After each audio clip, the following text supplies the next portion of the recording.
warahmatullahi wabarakatuh. Selamat siang Bapak Ibu.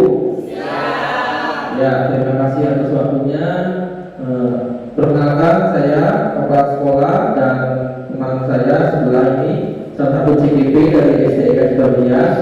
Mohon izin waktunya nanti kalau Bapak Ibu lebih fokus kepada penyampaian materi dari teman kita Pak Afiansa mengenai diseminasi budaya positif. Mungkin itu saja dari saya. Saya harap Bapak Ibu berdiskusi dengan aktif dan dapatkan ilmunya sebaik mungkin biar bisa kita terapkan kepada peserta didik di dalam kelas. Mungkin itu saja dari saya. Saya akhiri. Wassalamualaikum warahmatullahi wabarakatuh. Selamat siang.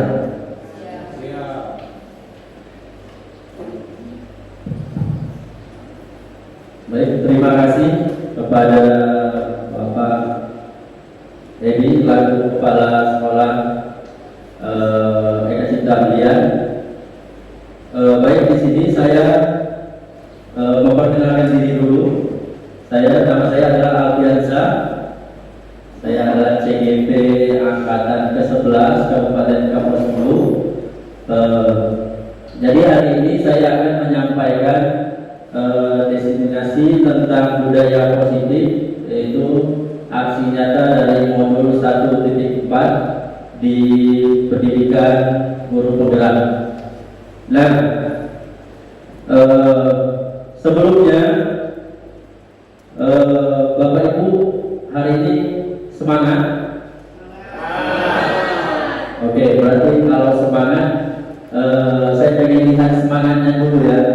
Kalau saya bilang SD Eka Cipta Mulia, berarti Bapak Ibu bilang yes, yes, yes. Bolehlah. Atau luar biasa hebat, gitu ya? SD Eka Cipta Mulia Luar biasa hebat. Oke. Sekali lagi, kalau semangat. SD Eka Cipta Mulia Luar biasa hebat. Oke, terima kasih Bapak Ibu. Nah, sebelumnya ada yang sudah tahu tentang budaya positif. Ada yang sudah pernah mendengar apa budaya positif? Ada? Belum. Oke. Nah, ini pengertian tentang budaya positif adalah sebuah nilai kebajikan yang menjadi keyakinan dan pada akhirnya menjadi karakter atau ciri khas dari sebuah komunitas atau lembaga kalau kita di sekolah. Nah, kemudian budaya positif dalam mendidik adalah pendekatan yang mengutamakan penguatan positif, pengembangan diri dan pembentukan karakter yang baik pada siswa. Untuk menerapkan budaya positif, seorang guru harus mampu menjadi pemimpin pembelajaran yang memiliki nilai berpihak pada murid, mandiri, kreatif, inovatif, reflektif, dan kolaboratif sehingga dapat mewujudkan kepemimpinan murid. Nah, di sini sebelum kita melakukan budaya positif itu kita harus bisa menjadi pemimpin pembelajaran. Nah, bisa melakukan kegiatan-kegiatan seperti inovatif, reflektif, kolaboratif supaya bisa kita sebarkan ke siswa-siswi, ke murid-murid. Oke, lanjut. Ini ada 8 poin dalam konsep budaya positif itu. Yang pertama, perubahan paradigma belajar itu menurut Ki Hajar Dewantara. Disiplin positif, kemudian nilai-nilai kebajikan, kebutuhan dasar manusia, motivasi perilaku manusia, posisi kontrol guru, keyakinan kelas, dan segitiga restitusi. Nah, di tahap akhirnya adalah segitiga restitusi nanti yang akan membentuk budaya-budaya positif itu. Poin yang pertama, pembelajaran dengan paradigma baru. Nah, ada yang sudah dengar paradigma baru itu? Kira-kira apa paradigma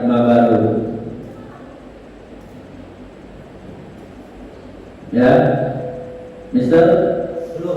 Belum. Nah, perubahan paradigma belajar itu bergeser dalam cara kita memahami, mendekati dan melaksanakan proses pembelajaran. Nah, kalau paradigma ini mencakup pemahaman tentang tujuan pembelajaran seperti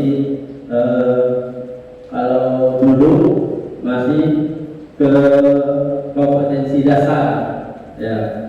Nah, kalau sekarang sudah ke tujuan pembelajaran atau TP biasanya kita susun di perangkat pembelajaran.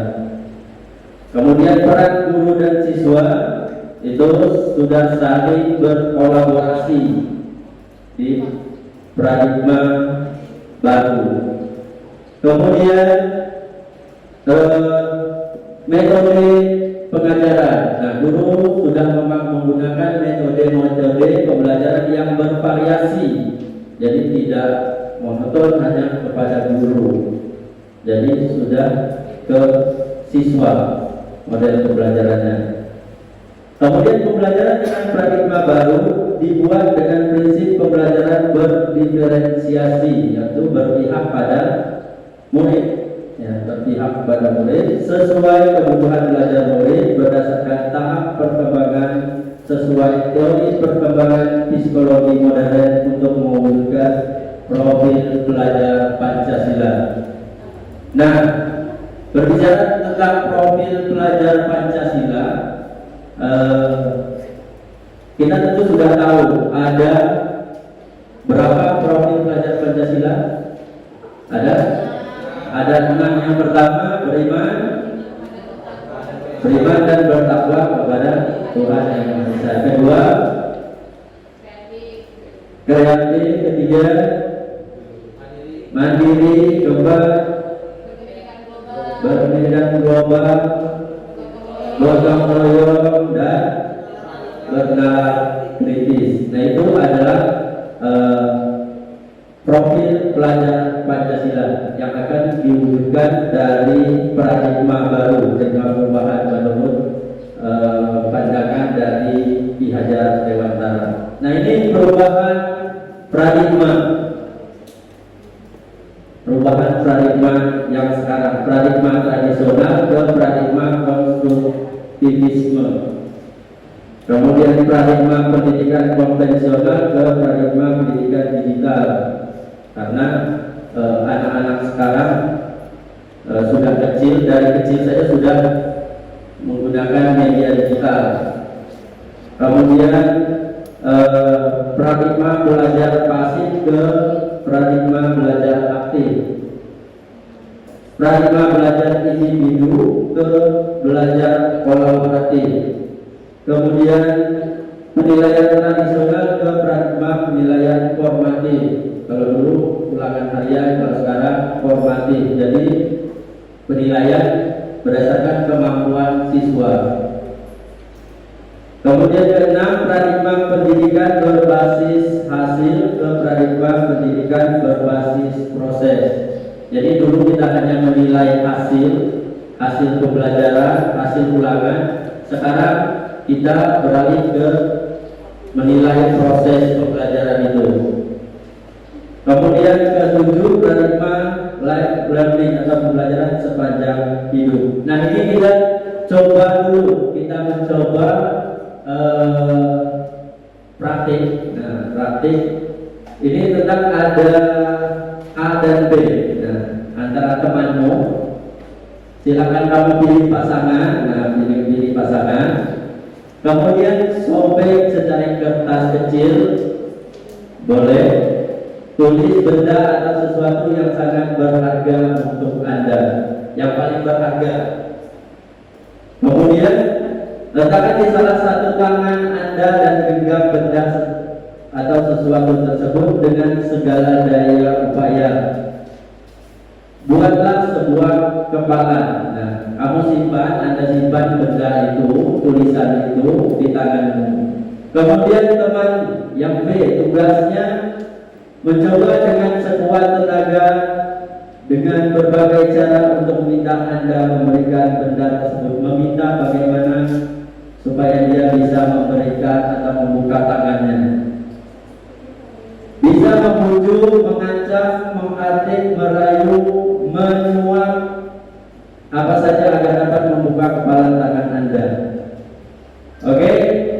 Siapa kira-kira yang mau?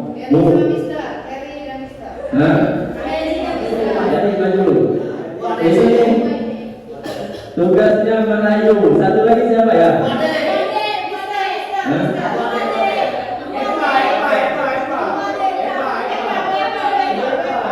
Bu Yeni aja, Bu Yeni. Bu Yeni. Nah, Pak Heri menjadi B, Bu Yeni menjadi A. Ya. Bu Yeni menghafal tangan Bu Yeni. Pak Heri tugasnya boleh dengan cara rayuan, bukan jangan sampai kekerasan lah. Jangan sampai menggunakan kekerasan.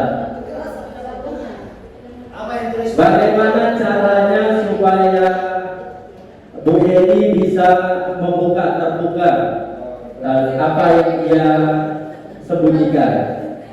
Ya, silakan Pak Yeni coba. Cara buka ya, coba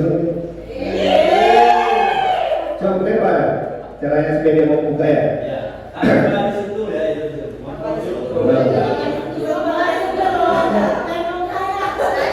Boleh pakai uang boleh. Ya. Oke. Ini gaji sebulan berapa? Gaji sebulan berapa? Cukup ya. Besok bisa ada jalan-jalan ke Simpang.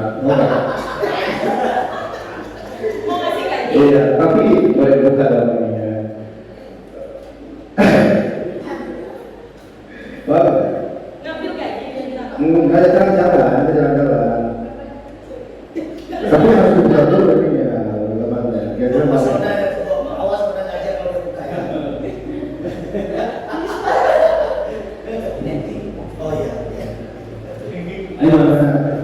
Kalau kita jalan satu kan ada ruang berenang, saya bayarkan loh. Mau makan mau minyak biar saya. Pengikat pun nanti bisa. Nanti penginapan masing-masing teman. Terbuka Pak. Terbuka. Oke, terima kasih kepada Pak Heri tetap bersih. Nah itu masuk ke bagian budaya positif. Jadi bagaimana caranya kita mengontrol. Jadi kita itu bukan pengontrol orang lain. Nah, jadi kita yang mengontrol diri kita sendiri untuk mengikuti apa yang orang lain lakukan. Nah, jadi miskonsepsi tentang teori kontrol dari perubahan paradigma tadi. Jadi itu semua adalah ilusi kontrol. Jadi guru itu bisa mengontrol siswa. Nah, itu dalam pandangan kita kalau guru itu bisa bagaimana caranya dia bisa menyuruh siswa, dia bisa menghukum siswa. Jika siswa itu bersalah disuruh push up misalnya. Nah, itu adalah ilusi kalau kita itu di atas mereka. Nah, kemudian ilusi guru mengontrol murid. Nah, kita itu tidak bisa mengontrol murid. Jadi mereka punya ambisinya masing-masing. Nah, kita hanya bisa mengarahkan. Kemudian ilusi bahwa semua penguatan positif, efektif dan bermanfaat. Jadi semua penguatan positif, efektif dan bermanfaat menurut kita tidak mesti penguatan positif itu bermanfaat. Nah, misalnya kamu dikasih PR, siswa dikasih PR, bisa jadi di rumah dia sibuk dan tidak mengerjakan PR-nya dikerjakan di sekolah. Nah, menurut kita itu bermanfaat supaya dia belajar di rumah. Itu kan termasuk penguatan positif tadi, supaya dia belajar di rumah. Tapi ternyata itu tidak bermanfaat untuk siswa. Nah, itu ilusi bahwa semua penguatan positif itu efektif dan bermanfaat. Kemudian ilusi bahwa kritik dan membuat rasa bersalah mampu menguatkan karakter. Nah, itu sebenarnya adalah ilusi. tidak efektif. Jadi itu akan tidak mampu untuk menguatkan karakter, malah dia akan merasa bersalah dengan yang telah dia lakukan kepada gurunya. Kemudian ilusi bahwa orang dewasa berhak memaksa. Nah itu tadi seperti kita memaksa siswa, ya. Kita memaksa siswa itu dalam anggapan kita karena kita guru berhak memaksa siswa, itu ternyata tidak. Nah itu maksud dari teori kontrol supaya si murid atau anak itu sesuai dengan kemauannya sendiri. Jadi tugas kita bagaimana kita membudayakan budaya-budaya positif itu supaya timbul rasa tanggung jawab kepada siswa. Oke, lanjut. Nah, perubahan paradigma stimulus respon ke teori kontrol. Siapa sesungguhnya yang memiliki kontrol? Nah, stimulus respon, kita mencoba mengubah orang agar berpandangan sama dengan kita. Sedangkan teori kontrol, kita berusaha memahami pandangan orang lain tentang dunia. Jadi kita yang memahami orang lain, bukan kita mencoba mengubah orang agar berpandangan sama dengan kita. Kemudian yang kedua, perilaku buruk dilihat sebagai suatu kesalahan. Kemudian teori kontrolnya, semua perilaku memiliki tujuan. Jadi kita melihat murid siswa itu berperilaku buruk itu sebagai suatu kesalahan. Kalau di teori kontrol, semua perilaku memiliki tujuan. Maksudnya kalau dia salah, berarti itu pasti punya tujuannya. Kemudian yang ketiga, stimulus responnya, orang lain bisa mengontrol saya. Di teori kontrolnya hanya Anda yang bisa mengontrol diri Anda sendiri. Nah itu tadi seperti teman kita tadi sudah mencoba. Jadi Pak Heri tidak bisa mengontrol Bu Yeni. Nah, Bu Yeni sendiri yang bisa mengontrol dirinya. Nah, dengan memberikan berpandangan kepada orang lain. Begitu maksudnya. Kemudian saya bisa mengontrol orang lain. Anda tidak bisa mengontrol orang lain. Stimulus respon berikutnya, pemaksaan ada pada saat bujukan gagal. Nah, kemudian teori kontrolnya, kolaborasi dan konsensus menciptakan pilihan-pilihan baru. Nah, kemudian yang terakhir di stimulus respon, model berpikir menang kalah. Kemudian kalau di teori kontrol, model berpikir menang-menang. Jadi maksudnya kalau di stimulus respon menang kalah itu misalnya antara dua orang tadi, antara Pak Heri dan Bu Yeni. Kalau Pak Heri mampu mengontrol Bu Yeni, berarti Pak Heri merasa menang dan Bu Yeni merasa kalah. Itu maksudnya menang kalah. Tetapi kalau menggunakan teori kontrol, berkolaborasi, mereka saling merasa menang.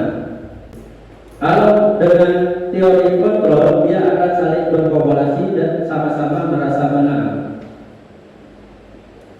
Oke, sampai di sini masih semangat? Masih. Kemudian berikutnya disiplin positif. Nah, poin yang kedua, disiplin positif. Berasal dari bahasa Latin yaitu disiplina, yang artinya belajar. Disiplin diri membuat orang menggali potensinya menuju sebuah tujuan apa yang dia hargai. Nah, di dalam budaya kita, makna disiplin telah berubah menjadi sesuatu yang dilakukan seseorang pada orang lain untuk mendapatkan kepatuhan, seperti aturan, hukuman jika tidak melakukan aturan, hukuman jika melanggar aturan. Nah itu di dalam budaya kita, pemikiran kita sekarang. Jadi saya juga mendapat materi ini baru di modul 4 ini. Jadi saya berpandangan apa yang saya lakukan dulu itu lebih kepada menghukum. Nah, setelah saya belajar materi ini baru saya paham kalau disiplin itu bukan patuh terhadap aturan, tetapi tidak belajar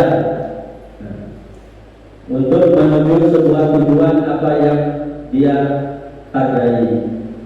Kemudian kecenderungan umum adalah menghubungkan kita kata disiplin dengan ketidaknyamanan, bukan dengan apa yang kita hargai atau pencapaian suatu tujuan mulia.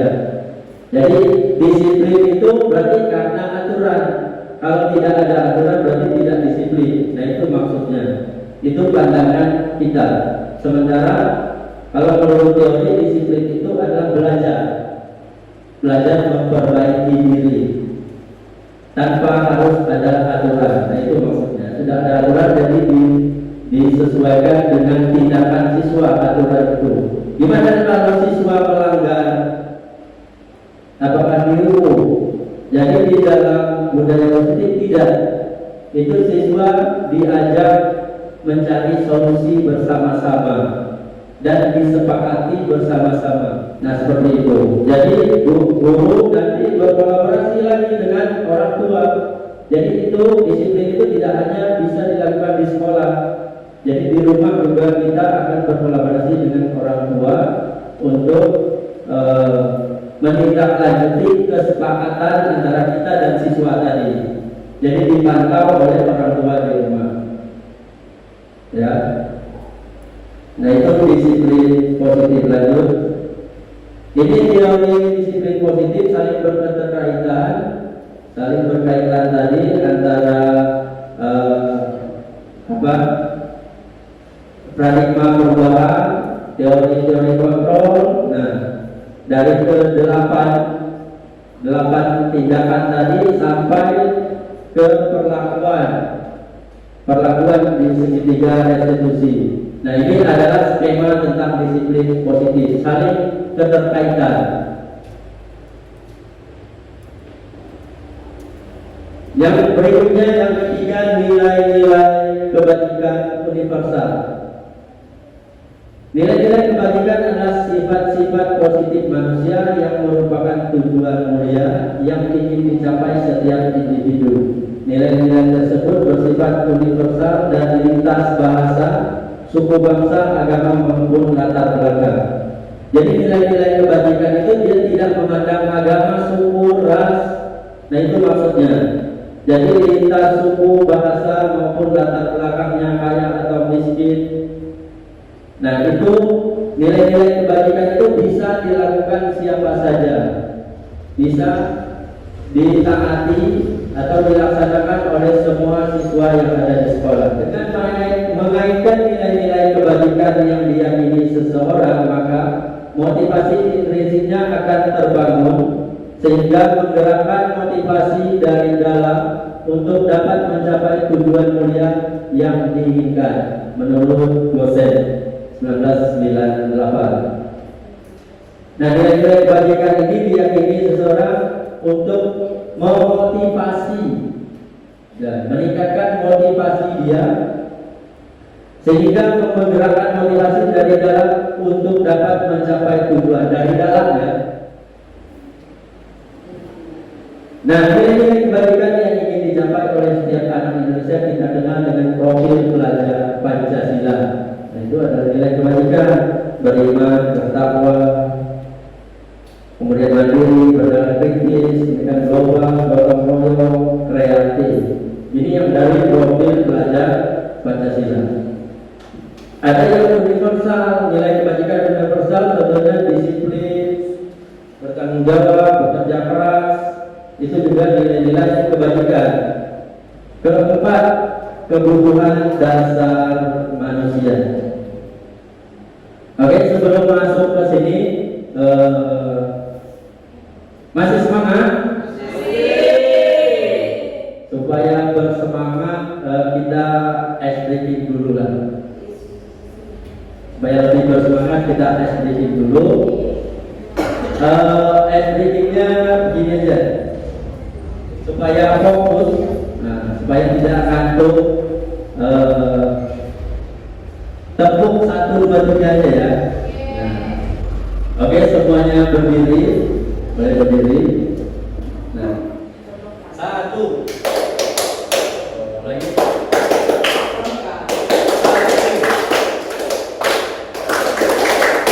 2,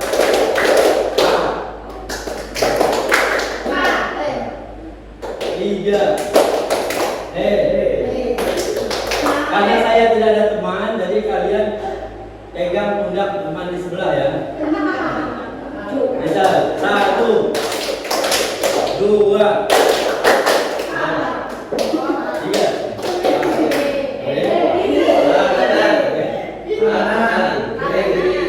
Ya, kanan, 2 kanan, 3 kiri. Oke. 1, lagi. 1 tidak ada hak. 2, 3 kiri. 1, 2, 3. Lagi ya, biar kompak ya. 1, 2, 3. Sekarang serempak ya. 1, 2, 3. Oke, sudah A, ada yang sudah A. Ulangi, 1, 2, 3.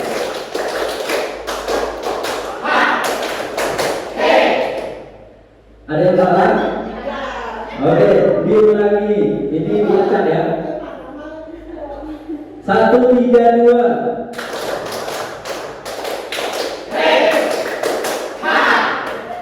Ada yang salah? Sudah A. Oke, diulangi lagi. 2, 1, 3.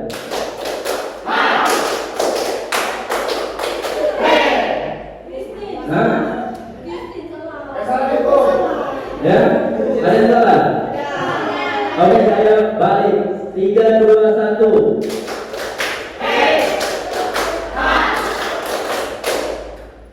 Ya, bukan dulu sebentar.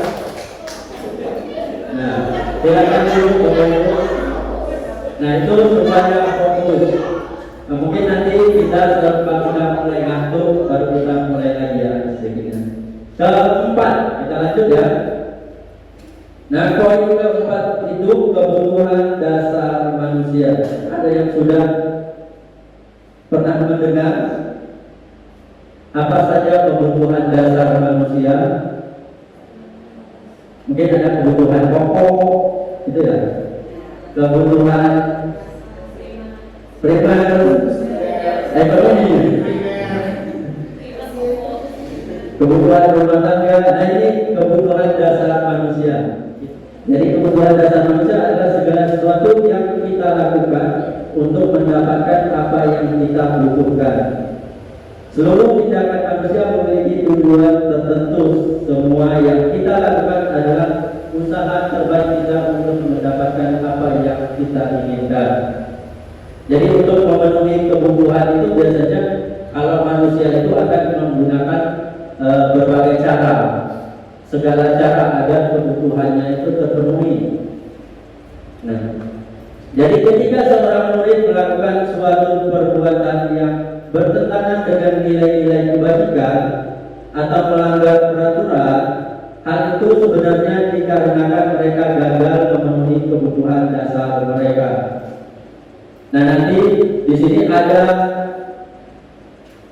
5 kebutuhan dasar manusia. Nah, murid atau manusia kita itu mempunyai 5 kebutuhan dasar.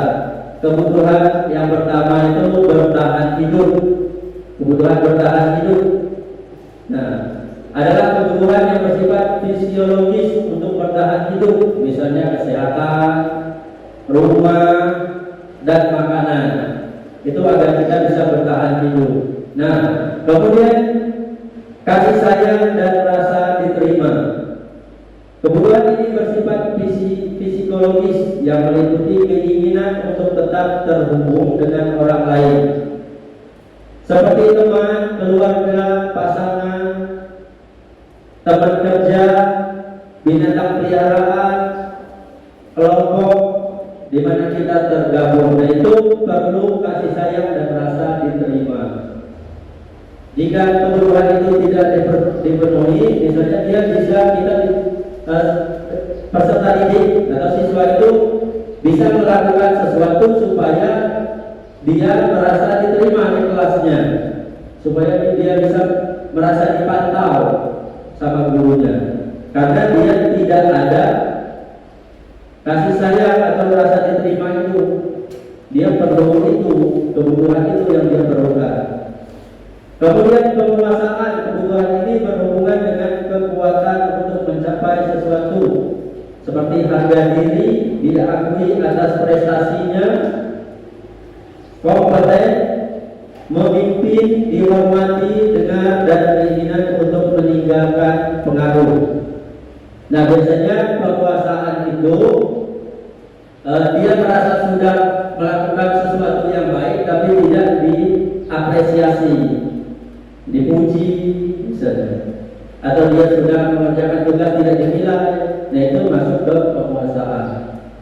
Kemudian kebebasan, kemandirian dan pengendalian diri. Anak-anak dengan kebutuhan kebebasan yang tinggi menginginkan pilihan, mereka perlu banyak bergerak, suka mencoba-coba, tidak terlalu terpengaruh orang lain, dan senang mencoba hal baru dan menarik. Nah, contohnya siswa kita ya setiap hari pasti ada yang keluar kelas, sangat pembelajaran, sering permisi keluar. Nah, itu artinya siswa tersebut membutuhkan kebebasan. Nah, dia butuh kebebasan. Dia bosan dengan keadaan di kelas. Dia perlu cara yang lain. Intinya kita perlu mengubah cara kita kalau siswa itu merasa bosan. Kemudian kesenangan, kebutuhan akan kesenangan adalah kebutuhan untuk mencari kesenangan, bermain dan tertawa.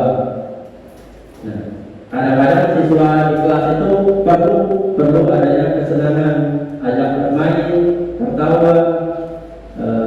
Kalau kebutuhan kasih sayang atau merasa diterima, kita ajak apa yang mereka minta, kita lakukan di dalam kelas. Jadi kita tidak hanya menuntut siswa, tapi kita juga harus menerima apa yang mereka inginkan.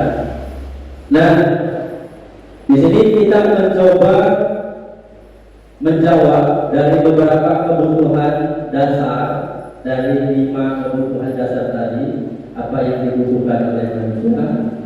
Nah, dari kasus ini, yang kasus pertama, ibu guru bilang, aku tidak boleh bersenandung sewaktu mengerjakan tugas. Katanya kelas harus tenang, tidak ada suara. Padahal kan aku suka dan senang menyanyi.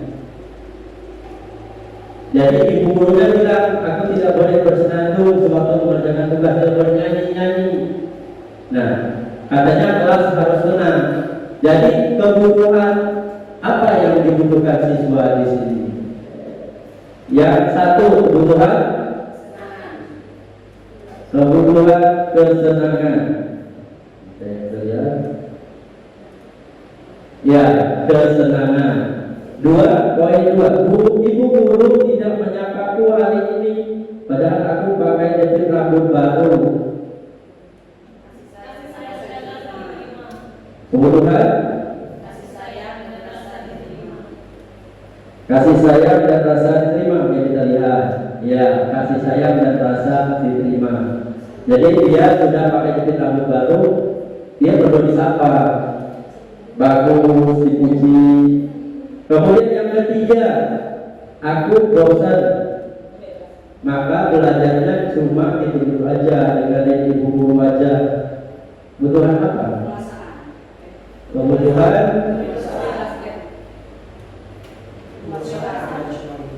aku bosan. Ya, kebebasan. Nah, yang keempat, aku sebel gambarku tidak rapi, malah ibu guru menunjukin ke teman-temanku di depan kelas. Tuhan penguasaan, karena dia sudah melakukan sesuatu. Oke, terima kasih kepada Bapak Ibu guru. Nah, ini adalah tentang hal-hal yang termasuk ke dalam hukuman atau konsekuensi. Jadi ada kegiatan yang masuk hukuman, ada juga yang termasuk konsekuensi. Kita akan lihat perbedaannya. Apa sih perbedaan antara hukuman dan konsekuensi? Kira-kira ada yang tahu bedanya di sini apa? Hukuman itu apa? Konsekuensi itu apa? Apa bedanya? Kenapa yang mencatat 10 kali di dalam buku bacaan saya tidak akan terlambat lagi itu masuk hukuman? Nah, kenapa menggantikan kertas teman itu yang telah dicoret masuk konsekuensi? Ya, Bu Christine, kenapa Bu Christine? Saya akan menjawab yang konsekuensi dulu ya. Untuk yang konsekuensi, kalau menurut saya ya, mungkin menurut teman-teman yang lain bisa berbeda. Contohnya, menggantikan kertas tugas teman yang telah dicoret-coret. Dia merusak barang orang lain, jadi dia punya konsekuensi berarti untuk menggantikan yang telah dia coret, karena merusak atau merugikan orang lain, pasti dia akan mendapatkan konsekuensi dari perlakuannya. Terima kasih.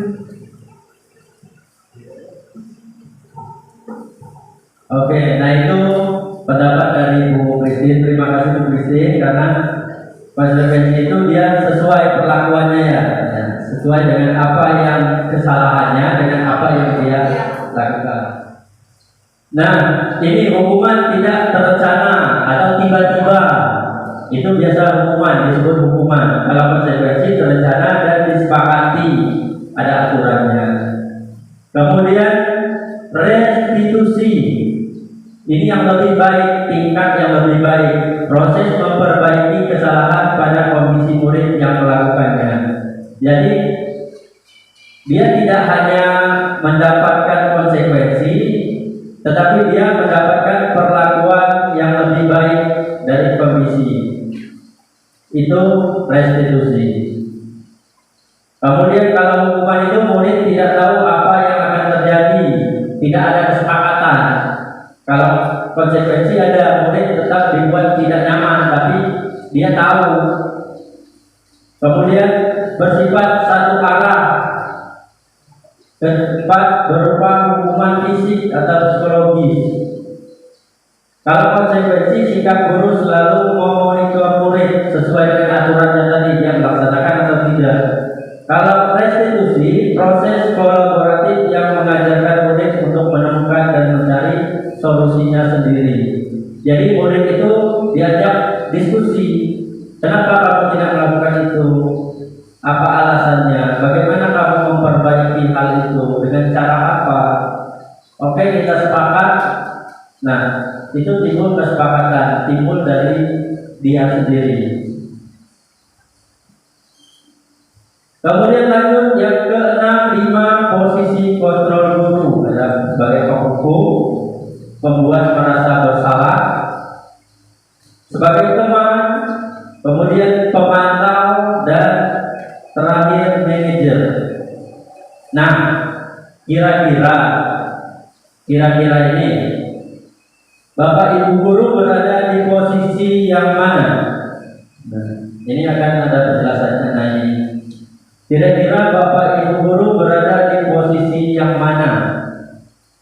Penghukum atau pembuat merasa bersalah, teman, pemantau atau manajer? Penghukum. Mister sebagai posisinya penghukum. Ada lagi? Bu Ade pemantau. Pemantau berarti mengawasi. Bahasa kita mengawasi, kita bertanggung jawab atas perilaku orang-orang yang kita awasi. Ada lagi, Pak Heri sebagai teman. Guru pada sini tidak akan menyakiti murid, namun akan tetap berupaya mengontrol murid melalui persuasi. Oke. Nah, dari kelima posisi ini, jadi kita semua pasti pernah melakukan tahapan ini: penghukum, pembuat merasa bersalah, teman, pemantau. Tetapi jarang kita melakukannya sebagai manajer. Ya, kalau manajer ini posisi di mana guru berbuat sesuatu bersama dengan murid, jadi mereka berdiskusi, mempersilakan murid bertanggungjawabkan perilakunya, mendukung murid agar dapat menemukan solusi dan permasalahannya sendiri. Jadi kita menggali murid, apa solusi menurutmu? Nah, itu di bagian manajer. Kalau dia melakukan hal itu kembali, mengulangi kesalahannya itu kembali, kita mencari solusi lagi sama-sama. Tanya apa kendalanya, bagaimana dia mengatasi kendala itu. Nah, itu di bagian manajer. Jadi murid kita ajak diskusi, bagaimana dia memperbaikinya ke depannya. Ini posisi kontrol guru. Nah, kalau kita sebagai penghukum atau membuat orang merasa bersalah, itu berarti kita berada di kontrol identitas gagal. Kita gagal sebagai pendidik, kita gagal sebagai guru. Itu masuk ke identitas gagal. Penghukum atau membuat orang merasa bersalah. Nah, identitas berhasil atau sukses itu bisa berada di posisi teman, pemantau. Apalagi manajer masuk ke identitas berhasil atau sukses juga dengan tingkatan paling tinggi dari seorang guru. Jadi guru yang bisa berperilaku sebagai manajer ini kita harus sabar. Yang pertama, bisa evaluasi diri, kemudian bagaimana cara memperbaiki diri. Nah, dia harus menjadi manajer dirinya dulu, manajer diri sendiri. Nah, ini contoh ya, contoh dari penerapan 5 posisi kontrol guru. Kasusnya ini, siswa tidak memakai atribut lengkap saat upacara. Siswa tidak memakai atribut lengkap. 1. Penghukum hormat bendera selama 1 jam. Nah, itu penghukum. Dia nggak tahu aturannya, nggak disampaikan kok Pak. Nah, itu dihukum. 2. Pembuat rasa bersalah. Berkali-kali ibu bapak harus memberitahumu, kamu selalu saja mengecewakan ibu dan bapak guru. Itu perkataan guru. Nah, itu guru membuat si anak itu merasa bersalah. Lanjut, kasus yang sama sebagai teman.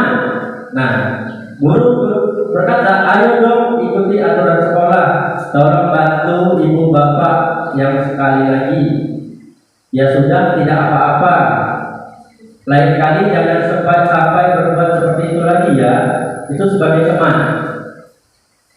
Sebagai pemantau, kamu sudah melanggar peraturan sekolah, kamu tahu konsekuensinya kan? Nah, itu biasanya, itu pemantau. Dia sampaikan dulu peraturan sekolahnya, baru dia tanyakan konsekuensinya.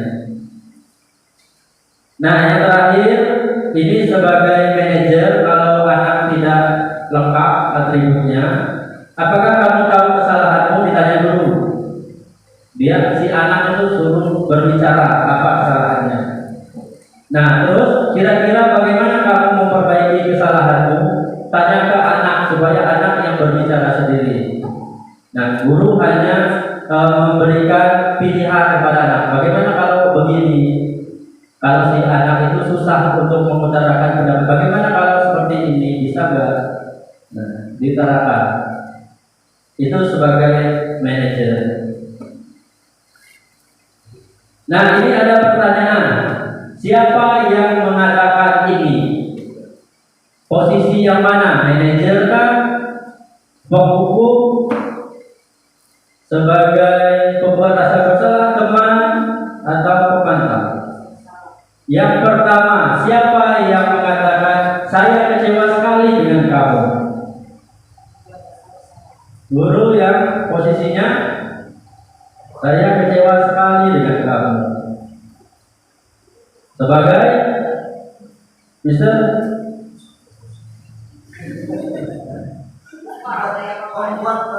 pembuat rasa bersalah. Ya, membuat rasa bersalah. Saya kecewa sekali dengan kamu. Kemudian yang kedua, kamu tidak pernah benar melakukannya. Sebagai perkataan ini dilakukan oleh guru. Kamu tidak pernah benar melakukan hal itu. Sebagai pembuku. Jadi dia membuat si anak itu bersalah dihukum. Kamu tidak pernah benar melakukannya. Yang ketiga, sebagai teman, ayolah. Itu kalimat-kalimatnya. Ayo, mari. Nah, itu biasanya kalimat teman. Yang keempat, apakah kamu mau mendapatkan stiker bintang hari ini? Apa kira-kira? Guru sebagai, apakah kamu mau mendapat stiker bintang hari ini? Pemantau. Nah, karena sudah ada aturan, ada konsekuensi, jadi pemantau. Nah, mereka pasti tahu karena pemantau sudah menyampaikan. Yang mau dapat stiker bintang misalnya yang maju ke depan, itu berarti pemantau. Kemudian yang terakhir adalah manajer. Yang kelima adalah manajer. Ini posisi yang puncak. Bagaimana kamu bisa menyelesaikan masalah ini? Nah, itu manajer menanyakan itu kepada muridnya yang bersalah atau yang melanggar. Yang terakhir, kamu selalu yang paling terakhir. Itu apa kira-kira? Kamu terus yang nggak mengerjakan PR. Kamu selalu yang paling terakhir. Sebagai penghukum. Nah, ini penjelasan tentang posisi manajer, posisi yang paling ideal. Guru berbuat sesuatu bersama murid dan mempersilahkan murid mempertanggungjawabkan perilakunya dan mendukung murid agar menemukan solusi atas permasalahannya sendiri. Posisi manajer itu mengacu pada restitusi yang dapat menjadikan murid sebagai manajer bagi dirinya sendiri serta menciptakan identitas positif atau berhasil pada diri murid. Nah, mengapa tidak peraturan saja? Mengapa harus keyakinan kelas? Baik, kenapa peraturan? Tidak peraturan saja, kenapa harus keyakinan? Kalau perbedaannya di tengah peserta didik kita, kenapa tidak peraturan? Tapi kalau dibilang peraturan, jadinya ini karena dia malah itu melanggar aturan. Kalau dibilang aturan, tapi kalau keyakinan itu seperti sepakatan bersama, yang dimana sesuatu ini sama-sama meyakinkan yang sudah diyakini bersama di kelas tersebut. Seperti itu. Terima kasih. Oke, terima kasih Pak Heri, betul sekali. Jadi kenapa dia peraturan? Betul sekali yang disampaikan Pak Heri. Kenapa tidak peraturan saja? Kenapa harus keyakinan? Karena kalau peraturan itu identik dengan hukuman, atau yang membuat itu biasanya hanya guru. Biasanya peraturan itu identiknya seperti itu. Jadi kalau keyakinan kelas itu identiknya diyakini bersama, dibuat bersama. Nah, jadi ada nilai-nilai positifnya. Nah, seperti ini. Mengapa kita memiliki peraturan harus menggunakan helm bila mengendarai kendaraan roda 2? Mengapa? Karena untuk keamanan, untuk keselamatan. Keselamatan siapa? Ya kita sendiri. Peraturannya itu, tetapi keyakinannya adalah keselamatan. Kemudian yang kedua, mengapa kita memiliki peraturan 3M? Menggunakan masker, mencuci tangan, dan menjaga jarak. Itu untuk kesehatan.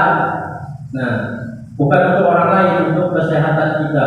Peraturannya seperti itu, tapi keyakinannya lebih positif lagi untuk kesehatan. Tidak ada yang negatif. Mengapa kita memilih peraturan harus datang tepat waktu pada saat mengikuti pelatihan? Itu supaya ada nilai disiplin atau menghargai orang lain. Nah, di sini selalu kembalikan buku ke tempatnya. Kira-kira keyakinan kelas apa yang kalimat atau kata positifnya di sini. Nah, tanggung jawab. Kemudian dilarang mengganggu orang lain, menjadi menghormati orang lain. Hadir di sekolah 15 menit sebelum pembelajaran dimulai, jadi menghormati orang lain. Komitmen. Dilarang melakukan kekerasan, keselamatan. Dilarang menggunakan narkoba, kesehatan. Nah, itu beda kalimatnya, bunyi norma keyakinan kelasnya berbeda dengan peraturan. Pembentukan keyakinan kelas. Nah, di sini keyakinan kelas bersifat lebih abstrak dari konkret daripada peraturan yang lebih rinci dan konkret. Keyakinan kelas harus berupaya pernyataan-pernyataan universal, nah, yang diyakini. Keyakinan kelas juga senantiasa dibuat dalam bentuk positif. Jadi biasanya kalau positif itu kata tidak, kata jangan, nah itu tidak boleh disampaikan. Restitusi, nah ini yang restitusi adalah proses menciptakan kondisi bagi murid untuk memperbaiki kesalahan mereka sehingga mereka bisa kembali pada kelompok mereka dan dengan karakter yang lebih kuat. Nah, ini restitusi ini dilakukan untuk kita menangani kasus-kasus siswa. Sebelum kita melakukan restitusi ini, kita sudah membuat keyakinan kelas. Di dalam keyakinan kelas kita, siapa yang melanggar nantinya ada konsekuensi. Itu syaratnya. Kalau kita belum melakukan itu, di kelas tidak ada konsekuensinya kok Pak, saya melakukan ini, itu tidak bisa kita melakukan segitiga restitusi. Karena anak nggak tahu kesalahannya. Itu nggak pernah disampaikan, nah, anak akan berbicara seperti itu. Jadi sebelum kita melakukan restitusi itu, anak harus sudah tahu apa yang boleh mereka lakukan, apa yang tidak boleh mereka lakukan. Nah, ini restitusi bukan untuk menebus kesalahan, namun untuk belajar dari kesalahan, memperbaiki hubungan. Tawaran, bukan paksaan. Jadi kalau anak ini kita yang menawarkan tadi, bagaimana kalau jika kamu seperti ini? Nah, tidak membawa seragam tadi, bagaimana kalau rumahmu dekat ambil? Atau besok bagaimana jika kamu tidak pakai seragam lagi? Oh, mungkin kalau anak ini kita yang menyampaikan. Bagaimana kalau malamnya kamu siapkan? Siap enggak? Anak tadi tidak siap. Nah, kita yang menawarkan, berikan tawaran, menuntut untuk melihat ke dalam diri, mencari kebutuhan dasar. Kemudian cara yang paling baik, nah, restitusi diri dan introspeksi diri. Fokus pada karakter bukan tindakan, menguatkan, fokus pada solusi, mengembalikan murid yang berbuat salah pada kelompoknya. Nah, ini bagian dari restitusi. Nah, ini yang terakhir ya, segitiga restitusi.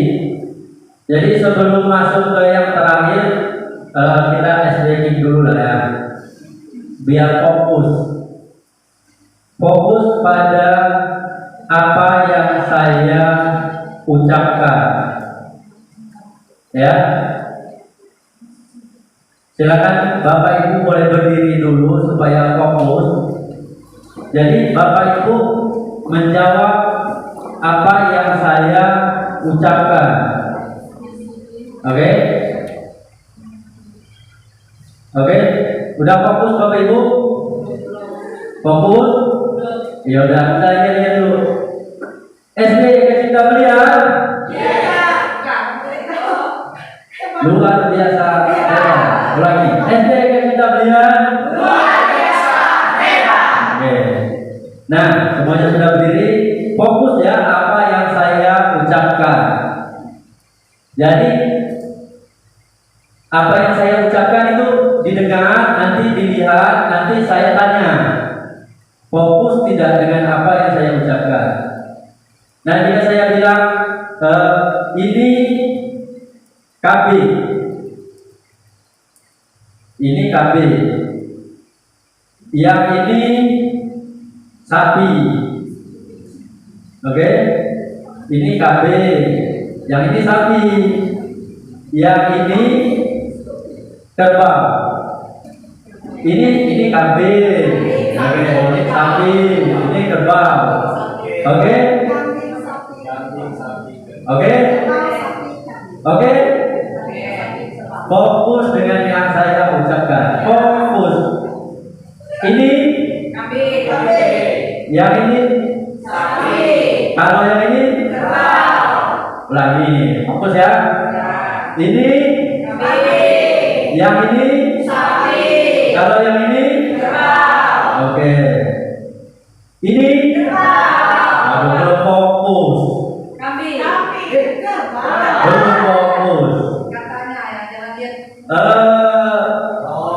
Lagi ya. Lagi ya. Ini yang ini kalau yang ini oke, fokus. Ini kambing. Yang ini sapi. Kalau yang ini oke. Ini Mister Sapi. ini oh belum fokus. Bu Yeni, tadi tidak fokus ya, fokus apa yang saya ucapkan. Yang ini kambing. Ini kambing. Yang ini kalau yang ini oke, fokus ya. Bu Yeni, ini kalau yang ini belum fokus. Mister?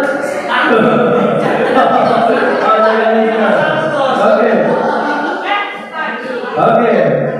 Bu Yusri, Bu Kristi, fokus ya. Kalau yang ini kambing, yang ini sapi. betul salah? Ya, fokus. Lagi. Siapa lagi ya? Pak Yusde, ya Pak Yusde. Ingat yang fokus. Kita ulangi. Yang ini, yang ini, yang ini. Kalau yang ini, oke Pak Yusde. Kalau yang ini, oh belum fokus. Mister? Nah, siapa lagi ya? Nah, Mister ya? Bu Enda. Fokus. Kita mulai lagi dari awal ya. Yang ini, kalau yang ini, oke. Kalau yang ini, kalau yang ini, ini oke, fokus. Oke, tepuk tangan dulu untuk kita. Nah, fokus itu permainan fokus. Nah, jadi bisa diterapkan di kelas juga. Jadi bukan yang dilihat tapi yang didengar. Nah, oke, lanjut. Ini yang 8. Yang terakhir, segitiga restitusi merupakan proses untuk menciptakan kondisi bagi murid untuk memperbaiki kesalahan mereka sehingga mereka bisa kembali pada keyakinan kelas dan menumbuhkan budaya positif dalam diri agar menghasilkan murid yang mandiri dan bertanggung jawab. Nah, ini adalah bentuk segitiga restitusi. Jadi tahapannya ada 3 untuk mengatasi murid yang melanggar kesepakatan kelas. Nah, ini caranya. Sebelum kita menerapkan ini, itu tadi syaratnya kita harus melakukan kesepakatan kelas dulu di kelas. Jadi sudah ada kesepakatan bersama, kemudian nanti adanya konsekuensi, kemudian di segitiga restitusi kita menawarkan solusi. Ada peraturannya, kemudian ada konsekuensinya, kemudian ada solusinya. Jangan sampai siswa hanya melakukan konsekuensi tapi solusinya tidak ada. Oke? Nah, ini ada 3 tahapan. Menstabilkan identitas. Kita semua akan melakukan hal yang terbaik yang bisa kita lakukan. Nah, di kegiatan menstabilkan identitas ini, kita berbuat salah itu tidak apa-apa. Itu yang kita lakukan ke siswa. Itu wajar saja kamu berbuat salah.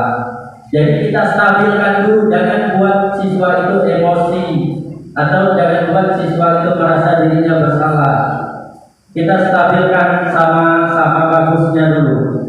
Tidak ada manusia yang sempurna. Saya juga pernah melakukan kesalahan yang seperti itu. Ini kita lakukan di tahap menstabilkan identitas supaya emosi anak mereda atau dia tidak merasa kalau dia itu bersalah atau dia merasa dirinya benar. Ya biasanya distabilkan identitas. Nah, kamu berhak merasa begitu. Apakah kamu sedang menjadi teman yang baik buat dirimu sendiri? Itu dilakukan di tahap menstabilkan identitas. Kemudian validasi tindakan yang salah. Nah, di sini kita memvalidasi betul nggak tindakannya. Syaratnya tadi apa? Kita sudah membuat kesepakatan dulu di dalam kelas. Ada kesepakatan kelas, ada aturannya, ada konsekuensinya. Kemudian di tahap ini kita menawarkan solusi dari konsekuensi itu. Nah, validasi tindakan itu, padahal kamu bisa melakukan yang lebih baik, buruk dari ini ya. Contoh, si anak tidak mengerjakan PR. Nah, kamu panggil, bapak ibu guru panggil kan, tidak mengerjakan PR.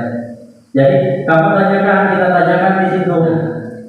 Jadi di situ kita sampaikan kamu sudah melakukan kesalahan apa. Nah, kamu pasti punya alasan mengapa melakukan hal itu.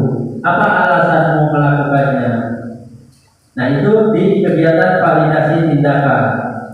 Dia menyampaikan alasannya kenapa dia terlambat atau kenapa dia tidak mengerjakan PR. Nah, di tahap terakhir kita menanyakan keyakinan. Apa yang kita percaya sebagai kelas atau keluarga? Apa nilai-nilai umum yang kita telah sepakati? Apa bayangan kita tentang kelas yang ideal? Atau kamu mau jadi orang yang seperti apa? Nah, ini kesepakatan. Menanyakan keyakinan. Kita harus sepakat. Ini harus muncul dari siswa itu sendiri. Kalau dia bingung, boleh kita tawarkan. Kita yang menawarkan solusi. Bagaimana solusinya? Ya seperti itu di keyakinan kelas. Saya menanyakan keyakinan. Nah, terakhir, menurut Ki Hajar Dewantara, guru harus menjadi penuntun murid karena guru ibarat petani yang merawat benih dengan memperhatikan kodrat alam dan kodrat zaman. Guru hendaknya menghamba kepada murid agar menghasilkan murid yang memiliki budi pekerti baik sesuai nilai kemanusiaan. Ini menurut Ki Hajar Dewantara. Jadi guru itu petani yang merawat benih dengan memperhatikan kodrat alam dan kodrat zaman. Jadi guru tidak bisa mengubah murid, itu artinya petani tidak bisa mengubah padi menjadi jagung. Petani hanya bisa merawat, menuntun, memperbaiki yang tumbang. Seperti itulah guru. Itu menurut Ki Hajar Dewantara. Oke, sampai di sini kegiatan kita. Kita mau praktik dulu. Nanti Bapak Ibu menyusun keyakinan kelas. Ya. Menyusun keyakinan kelas, misalnya nanti saya bagikan sistemnya. Bapak Ibu tuliskan kira-kira peraturan yang harus dilakukan di kelas itu seperti apa, peraturan yang ada di kelas itu seperti apa. Oke? Nah, nanti kita tempelkan di kertas foto yang sudah ditempelkan. Oke Bapak Ibu, saya bagikan dulu.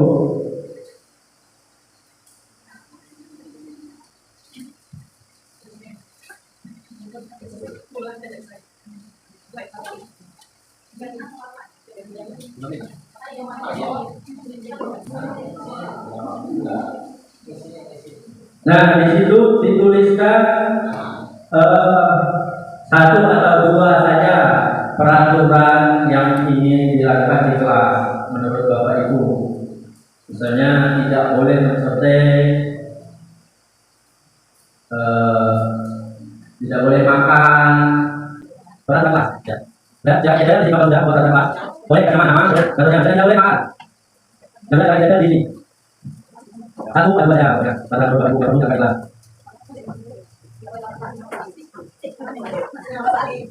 Di atas.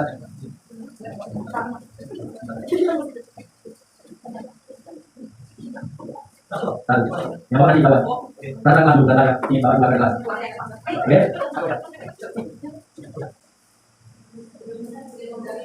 Nah, di sini saya coba bacakan.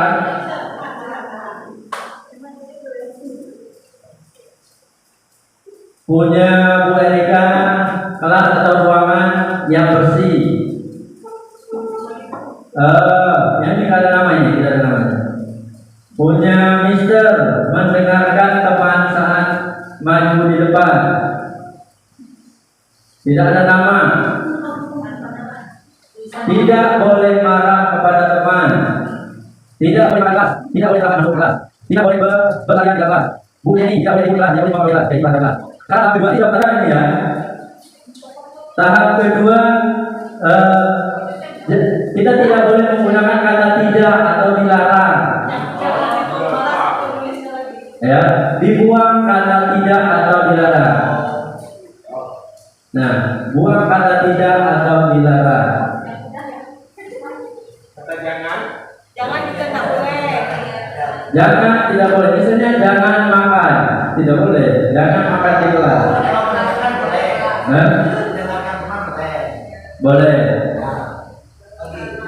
Jadi buat keyakinan kelas itu menjadi kalimat-kalimat yang positif atau kata yang positif. Itu tidak juga. Ya, kalau buat kamu kalimat positif. Jadi buat tidak jangan. Ya, harus harus.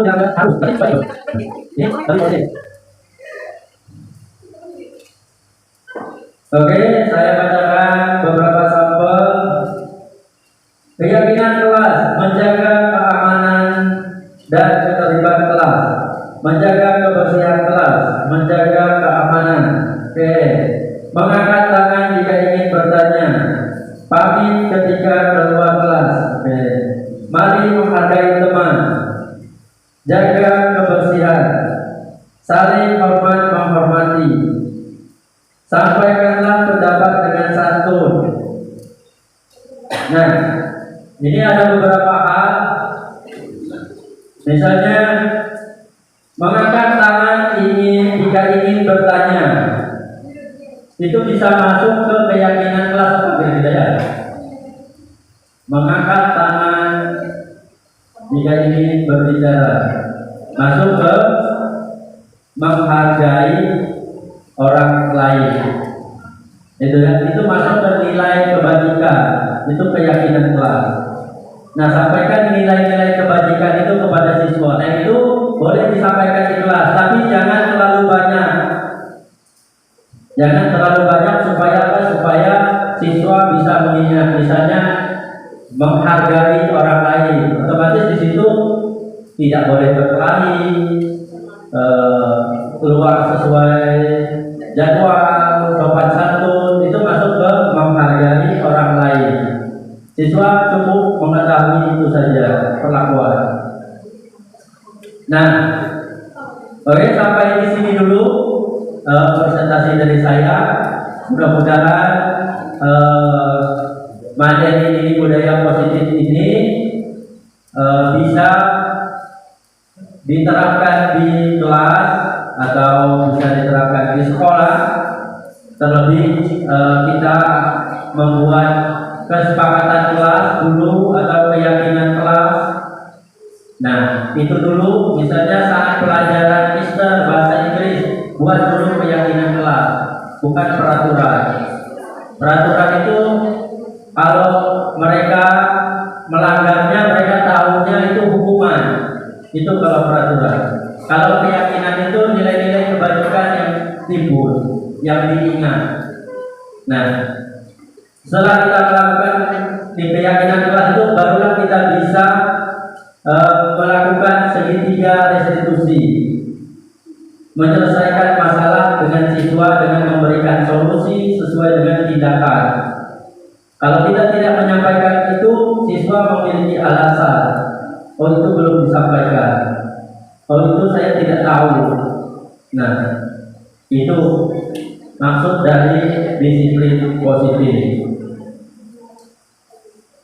Nah, refleksi sebagai refleksi diri kita, pelajaran yang saya dapat hari ini adalah apa? Itu bisa kalian refleksikan sendiri. Perasaan saya setelah mengikuti kegiatan ini, budaya positif, kemudian hal baik yang saya lakukan ke depannya akan seperti apa? Ini refleksi untuk diri sendiri. Nah, sekian. Semoga bermanfaat. Ya. Terima kasih. Lekas tergerak, mari bergerak dan ayo menggerakkan. Ini slogan saya. Terima kasih. Assalamualaikum warahmatullahi wabarakatuh.